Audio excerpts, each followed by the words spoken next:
Olá! O semiárido brasileiro dá exemplos diários de prosperidade no campo.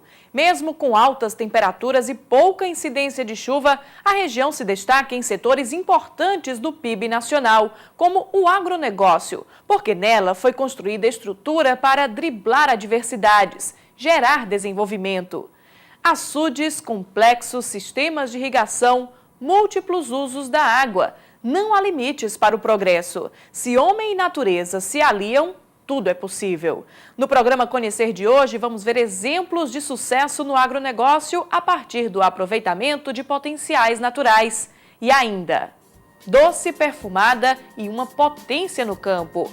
Manga é carro-chefe da economia no perímetro irrigado do Brumado, na Bahia. Custo zero de energia. Sistema mecânico erguido na Chapada Diamantina irriga lotes por gravidade.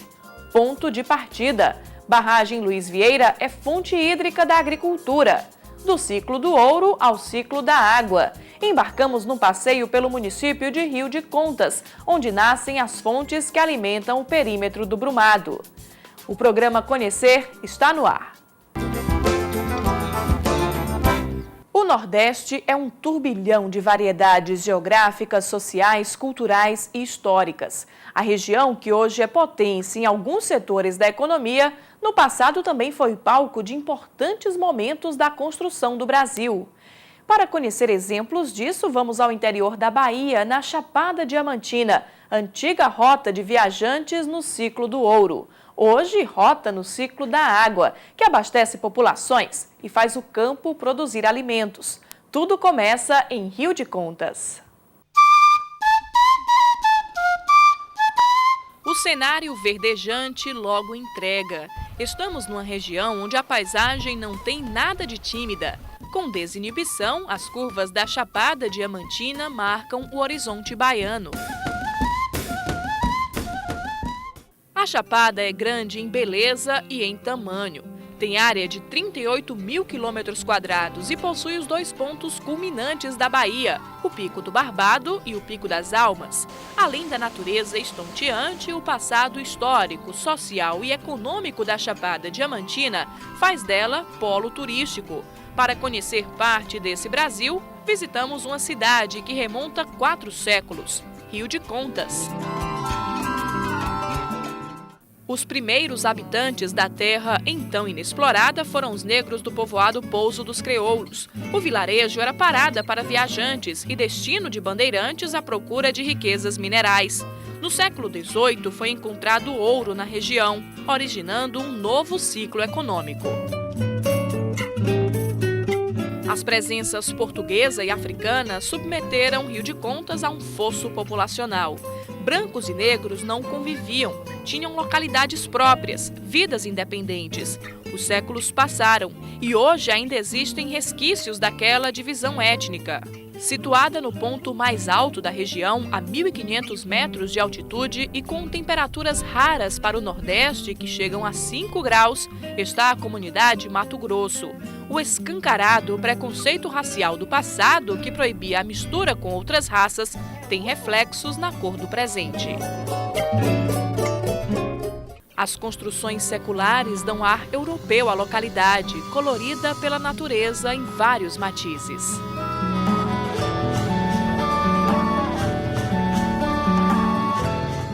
A principal fonte de renda dos moradores da comunidade Mato Grosso é a agricultura. Eles investem na olericultura, destinam terrenos ao cultivo do café, fazem todo o manejo até a secagem e benefício dos grãos, que são vendidos principalmente no município baiano de Vitória da Conquista. É fácil encontrar lavradores pelo caminho, como o seu Valdivino. Ele está há 20 anos no ramo, tem uma plantação de 10 hectares. É muita plantação de café, aqui mais é café. Café dá muito dinheiro. Cenário diferente é encontrado quando descemos um pouco a serra e chegamos às comunidades de Barra e Bananal, habitadas exclusivamente por descendentes de escravos. As casas são simples. O modo de vida da população quilombola reflete a origem dos antepassados e a principal fonte de trabalho é a roça. A mandioca plantada nos arredores vai ser transformada em farinha nesta moenda comunitária. É uma das formas de sobrevivência dos moradores da Barra. É uma coisa ajudando a outra, né? Tendo a farinha já ajuda o abacaxi, ajuda outra coisa que a gente leva para a feira para trocar por outro tipo de alimento que aqui nós não produzem. Nós não temos assim uma assistência técnica, condições também financeiras para trabalhar, investir na roça. Então a gente trabalha mais com os braços, a força bruta e vai levando assim. As crianças menores frequentam a escola aqui mesmo na comunidade e as mulheres, quando não estão na lida com a terra, fazem artesanato.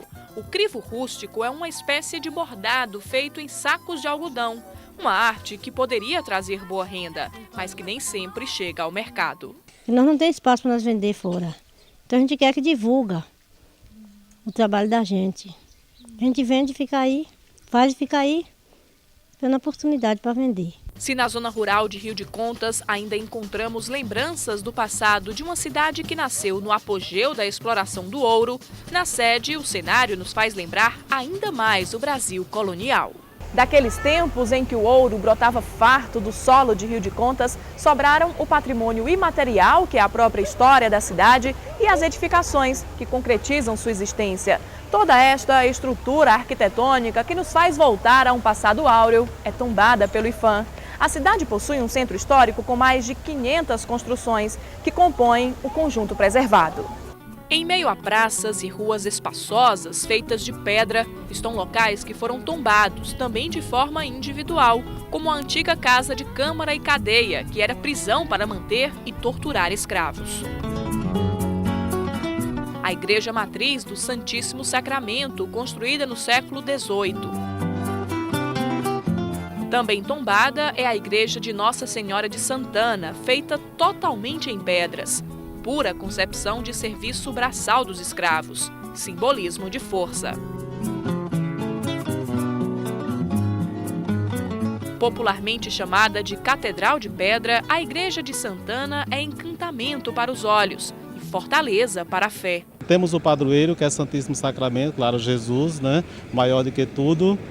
Porém, o povo tem aquela sintonia com Deus através também de Senhora Santana e uma devoção muito grande. Eu acredito que pelo que as pessoas fizeram, sabe, eu fico pensando assim, como que conseguiram colocar aí pedra sobre pedra, o sacrifício, a dificuldade. E mesmo que fossem assim, mandado, manipulado, dominado, mas a fé estava presente nesse povo que construiu. De acordo com um documento do Prodetur, o sítio tombado de Rio de Contas é considerado um dos mais bem preservados do país. Mais um motivo para voltar os olhos para cá. E muita gente já conhecia esse centro histórico sem saber. No ano 2000, a cidade virou set de filmagens e foi cenário do filme Abril Despedaçado, do diretor Walter Salles. Aqui se busca a harmonia entre o que o homem ergueu e a natureza proporciona. Você vai encontrar boas cachoeiras aqui, entendeu?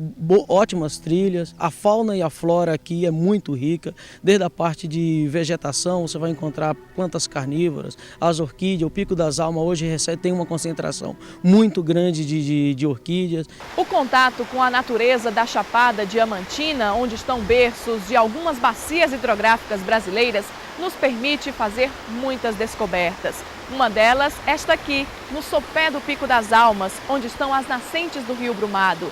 As águas surgem no meio de um cenário de beleza impressionante, que nos dão a verdadeira noção do patrimônio ecológico nordestino. Sobre as piscinas naturais foi construída uma passagem que virou ponto turístico, a Ponte do Coronel.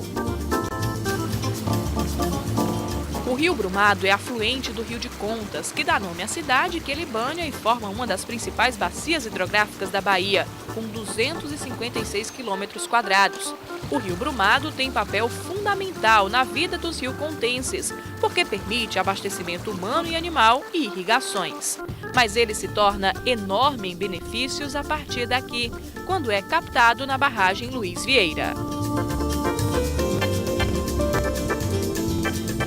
A barragem, administrada pelo Departamento Nacional de Obras Contra as Secas, foi inaugurada em 1983 e tem capacidade para armazenar 105 milhões de metros cúbicos de água.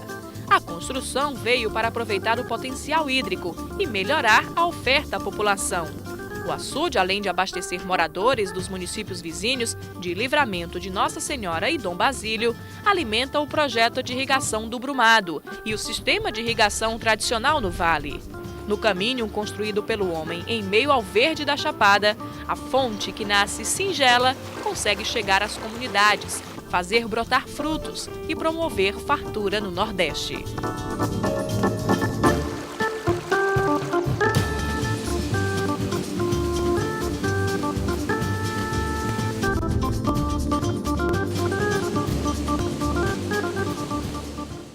Daqui a pouco, no programa Conhecer, ponto de partida. Barragem Luiz Vieira é fonte hídrica da agricultura no perímetro irrigado do Brumado. Graças à barragem, a água chega na medida certa para alimentar os lotes. Termina no próximo dia 30 o prazo para renegociação de dívidas agrícolas no Banco do Nordeste. Cerca de 700 mil contratos estão pendentes. As renegociações prevêem benefícios como prazo adicional para pagamento, descontos para liquidação de dívidas, redução dos encargos por atraso e alteração de encargos pós-fixados para pré-fixados.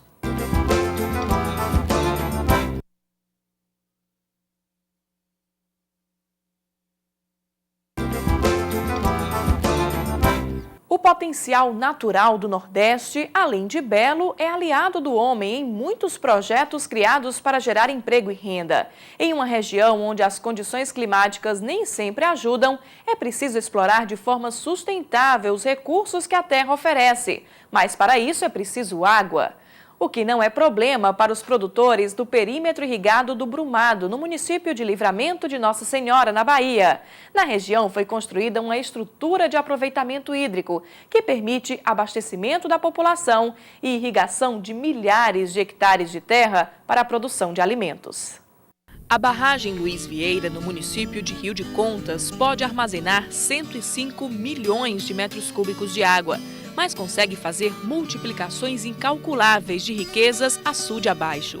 O espelho, que descansa sereno, refletindo o brilho do sol nordestino, muda de forma e ganha movimento quando chega bem aqui. Na válvula de abertura, o açude que barra o rio Brumado, afluente do Rio de Contas, faz a água se dispersar com uma força feroz.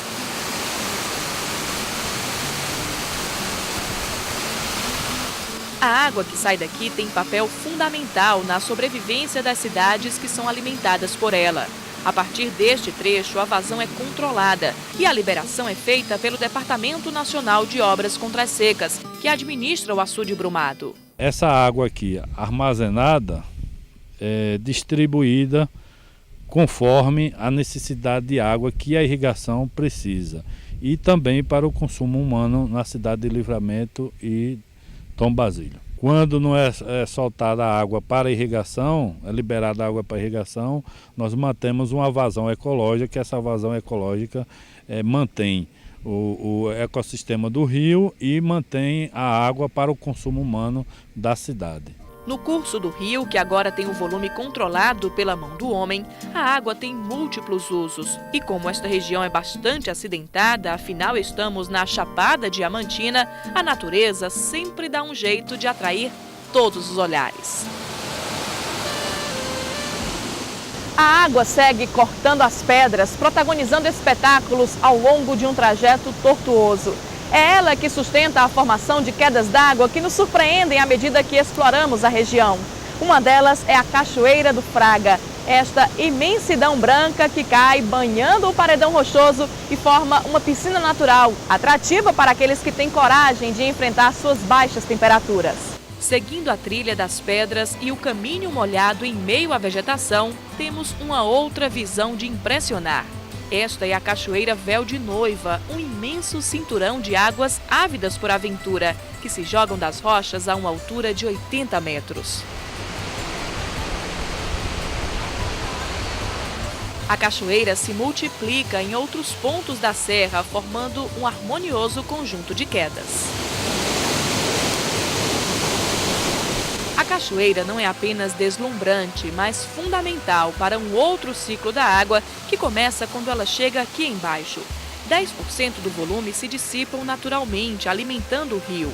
Outros 60% seguem para regos, passagens abertas ao longo do caminho que irrigam pequenas áreas por inundação e abastecem comunidades. A desvantagem dos regos é o desperdício. Para evitar a perda, a alternativa seria conduzir a água através de tubulações, o que já acontece com os outros 30% do volume da cachoeira. O aproveitamento é feito nessa imensa estrutura, construída para irrigar o perímetro do Brumado. O sistema mecânico começa na caixa de derivação. A água captada segue pela tubulação que vemos cortando a serra, passa por uma segunda caixa e entra no canal. O trajeto de 12,5 km da água no canal a céu aberto bate à porta do perímetro irrigado do Brumado, no município de Livramento de Nossa Senhora. A partir deste ponto, ramais conduzem a água até os lotes. É o alimento de que o solo precisa para fazer a terra dar frutos.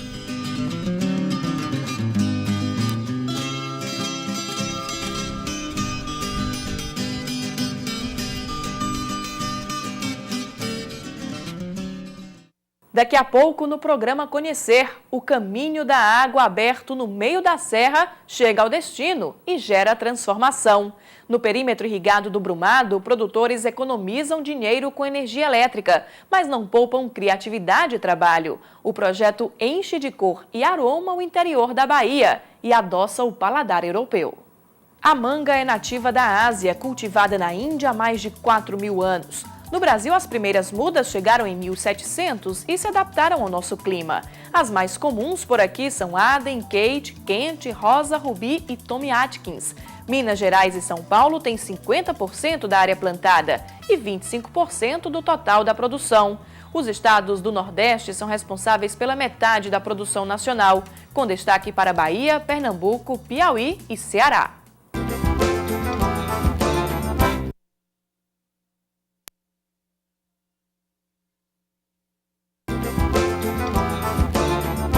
No perímetro irrigado do Brumado, o sistema de irrigação permite que os produtores economizem dinheiro com energia elétrica. Com água garantida nos lotes, economia nos gastos e força para o trabalho, os roçados vivem fartos em qualquer época do ano.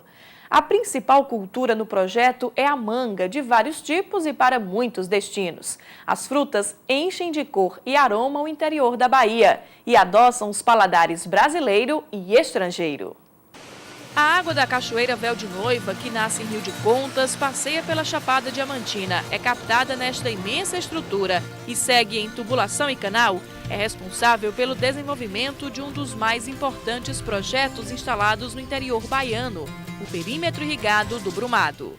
O perímetro do Brumado tem uma área de quase 4.600 hectares, 80% dela irrigada e ocupada por agricultores familiares, que são maioria 549, além de agrônomos e de microempresários. Como em outros perímetros, os irrigantes destinam os investimentos à fruticultura e a lavouras temporárias, mas este projeto tem diferenciais. O principal deles tem relação direta com a estrutura que acabamos de ver. Devido à forma como a água chega aos lotes por gravidade, o custo com energia é zero. O perímetro é irrigado 48 horas por semana, durante 4 dias. A liberação é combinada entre o DENOX e a ADIB, a Associação do Distrito de Irrigação do Brumado. A sua função dentro do perímetro é administrar, operar e manter toda a infraestrutura de irrigação de uso comum. No caso, hoje, como é que o perímetro é mantido? Olha, hoje ele é mantido com a tarifa de água de operação e manutenção, que a gente chama de K2, e as tarifas de hora máquina, alguns serviços que a ADIB presta, como mecanização agrícola e outros serviços. O perímetro está em processo de transferência de gestão. Falta a terceira e última etapa, a titulação das terras. Com as escrituras em mãos, os produtores vão poder ter acesso a empréstimos bancários para expandir as lavouras. E crédito é fundamental, principalmente para agricultores familiares, como o seu Delmiro, de 75 anos. Ele é veterano no Brumado, foi um dos primeiros a chegar e hoje vê o horizonte de 5 hectares todo verdinho, com manga, maracujá, milho, feijão e mandioca. É preciso ser criativo para manter o solo brotando e obter lucro com ele, já que algumas culturas, como o maracujá, exigem mais investimentos. O que mata mais é a despesa. Agora o trabalho nem tanto, agora a despesa que é pior. Despesa com quê? De arame, madeira, o veneno. Com a renda que vem dos roçados, o agricultor tem uma vida que não troca por outra. Moradia, vaquinhas no pasto, alimento ao alcance das mãos. Seu Delmiro respira a vida na roça, sente a terra na pele, coisas de quem ama o patrimônio e não mede esforços para vê-lo prosperar. A terra é boa, a água tem, de fartura para você trabalhar, pronto. Tendo a terra e a água, falta só o quê para dar certo? Que dá certo? Trabalhar. A mesma coragem move este outro produtor. Há 18 anos, seu Raimundo investiu na terra e hoje tem roçados cheinhos de mamão, banana e manga. Ele está satisfeito com os resultados, embora o escoamento da produção dependa de atravessadores. Perde muito, perde muito. E também, assim, mal da gente também se não fosse eles, né? Porque aí ficava pior ainda. Às vezes não tem aquele volume que compensa pagar um frete para poder levar, sabe? E eles já ajuntam, compra daqui, aqui, acolá e ajunta e faz aquele montante e leva. Outros irrigantes vivem realidade diferente. 55 produtores familiares se juntaram e criaram uma cooperativa para serem os próprios donos do preço. Nós hoje temos acesso direto ao mercado. Então, com esse acesso direto ao mercado, o preço que a gente fatura, a gente repassa ao produtor. Apenas a taxa administrativa, que é em torno de 10%.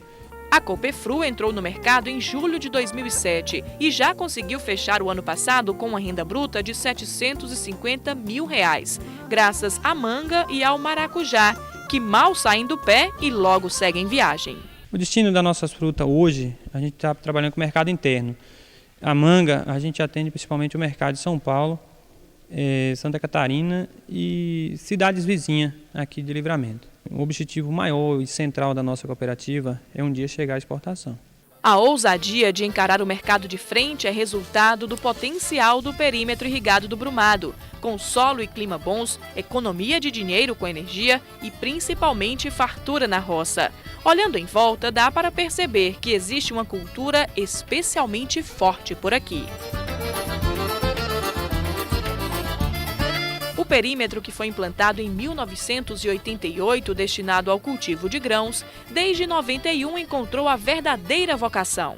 Com a crise da lavoura do grão, principalmente para pequenos produtores, a gente foi obrigado a abandonar o grão e, como a região tem uma potencialidade muito grande para a fruticultura, a gente começou a plantar, a trabalhar com fruticultura. Este homem é um dos responsáveis por tudo isso. Há quase 20 anos, quando ainda não se investia em manga na região, seu Raelson, que tem uma fazenda aqui em Livramento, resolveu aposentar as antigas lavouras de alho para apostar em outra cultura. Fui para São Paulo, fui em Limeiras e lá eu consegui na época 3.000 mudas de manga. Cheguei aqui num sábado, feira, e eu com esse caminhão carregado de muda. E eu fiz questão de parar na feira. Todo mundo chamou doido, perdeu o juízo, o resto não tem juízo. Loucura não foi mesmo, está aí a prova. A fazenda gigantesca exala por todos os cantos o aroma das inúmeras variedades da fruta.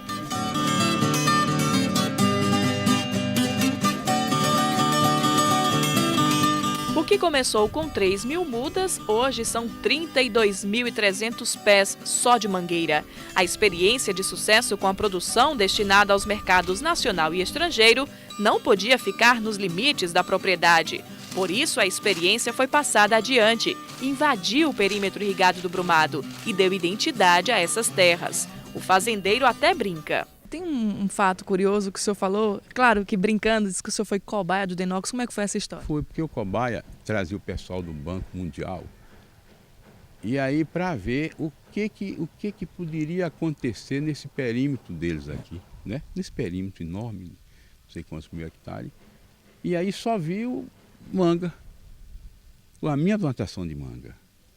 Então eu servi de cobaia para eles. A manga tem hegemonia mesmo. Dos 2.722 hectares do perímetro ocupados com fruticultura, ela está presente em 2.374. Maracujá e banana, juntos, não chegam a 300 hectares. Outras culturas, como aipim, milho, coentro e feijão, ocupam 670 hectares. O volume e a produção no Brumado justificam o sucesso do projeto e, mais uma vez, demonstram a força da manga. Em 2008, de janeiro a julho, o perímetro produziu 2.137.000 quilos da fruta. Em cada hectare, chegaram a ser colhidos quase 16.600 quilos. Todo esse sabor e perfume tem mercado certo. E a viagem, às vezes, é longa. Para os pequenos produtores, o principal mercado é a região sul, sudeste e centro-oeste do país, viu? Além dos mercados circunvizinhos, né? Agora, para os microempresários, o mercado principal aí vem a Unidade Europeia, os Estados Unidos, África do Sul e alguns outros, como Canadá e outros mercados aí. Ricardo é um dos empresários instalados no Brumado que ultrapassam as divisas da Bahia e as fronteiras brasileiras. Os lotes dele de manga ocupam mais de 50 hectares no perímetro e outras milhares de mangueiras na fazenda em Livramento completam a produção. O manejo no campo e os cuidados em todas as etapas antes de as frutas seguirem viagem é a garantia de mercado. No ano passado, o empresário exportou 111 contêineres para a Europa. Quase que 100% para o porto de Rotterdam.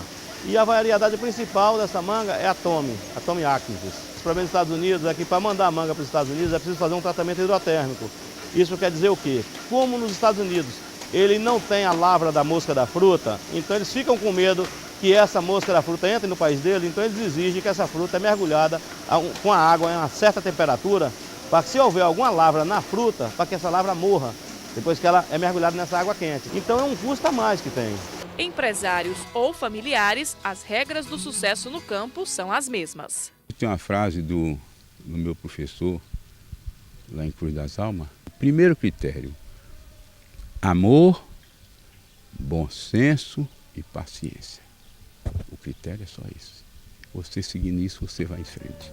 E eu sigo até hoje, né?